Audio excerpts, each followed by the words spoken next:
Olivia Bennet had always played by the rules.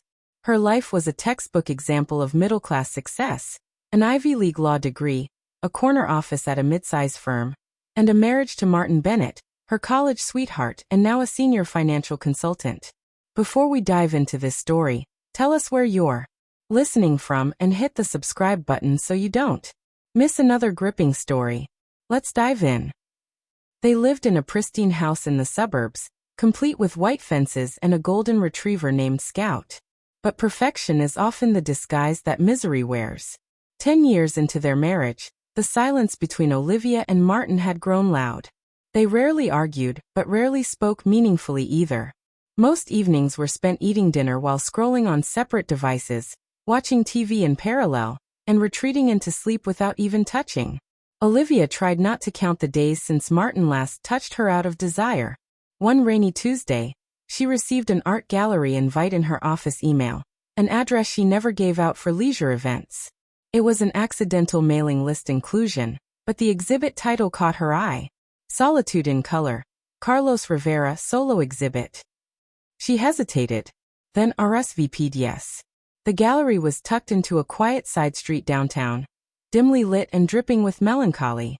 Olivia walked through the glass doors and was hit by a swirl of warm lights and colder tones, paintings that bled emotion.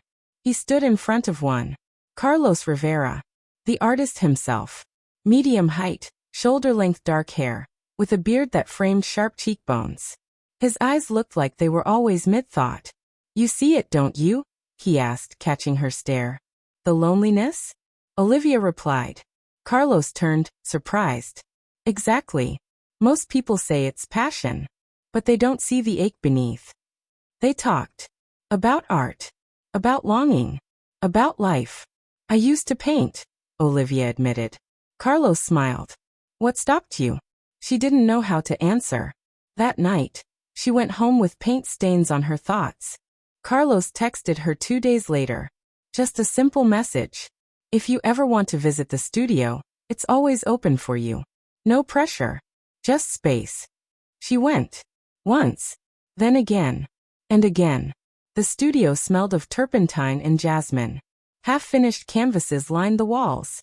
Carlos worked in silence, letting music fill the space. Sometimes Olivia sat and watched. Sometimes she painted with him. The quiet between them was full, not empty.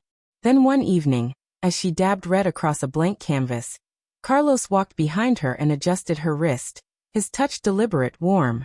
She turned to face him. Too close. "I shouldn't," she whispered. "You haven't yet," he replied, his voice low.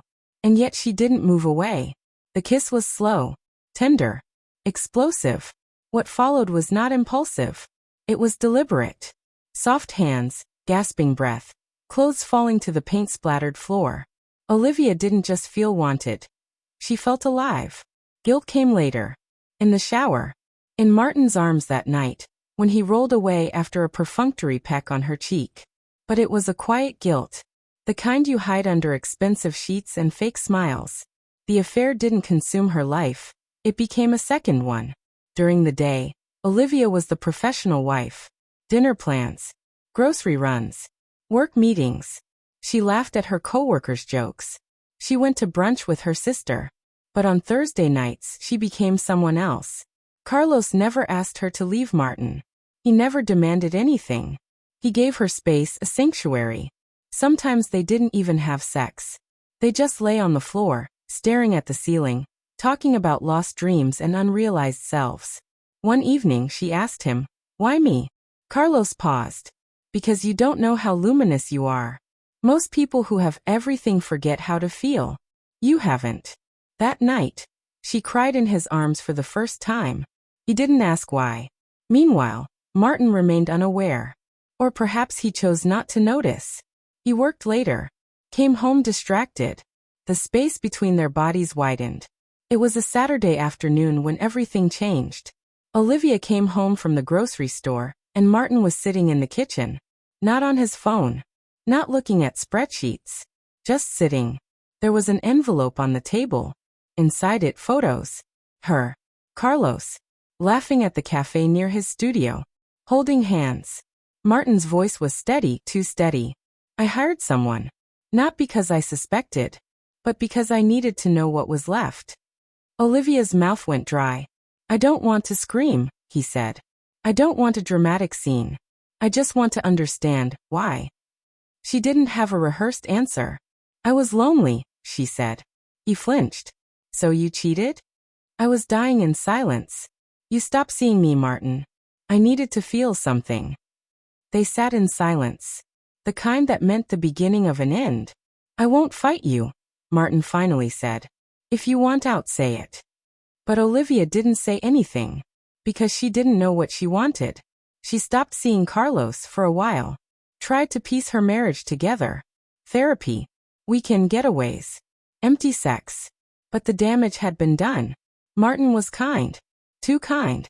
Like a man already grieving a marriage that had passed away. One night he said, I think we both deserve someone who chooses us fully.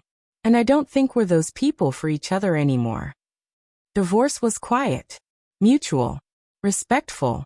The kind of breakup you read about in mature lifestyle blogs. Carlos waited. He never pressed. And Olivia returned. To the studio, to the paints, to him. A year later, Olivia stood in front of her first gallery wall. 5 paintings. Her signature on the corner. Carlos held her hand in the crowd. They were not married. They didn't live together. They didn't plan for forever. But they chose each other, again and again, one day at a time. In a quiet moment he whispered, Do you regret it? She shook her head. No. Not because it didn't hurt. But because it woke me up. She looked at one of her paintings, red and gray, just like his. I found myself in the mess. Carlos smiled. And what did you see? She squeezed his hand. Someone worth choosing. Epilogue. Letters to silence. 6 months later, Olivia wrote a letter to Martin she never sent. You were my best friend once. And I broke us. I won't pretend I didn't. But I want you to know, I didn't leave because I stopped loving you. I left because I stopped recognizing myself beside you. I hope you find someone who makes you feel seen. I hope we both do. She folded it, tucked it into a book and placed it on a shelf. Then she picked up her brush. Because she was still painting.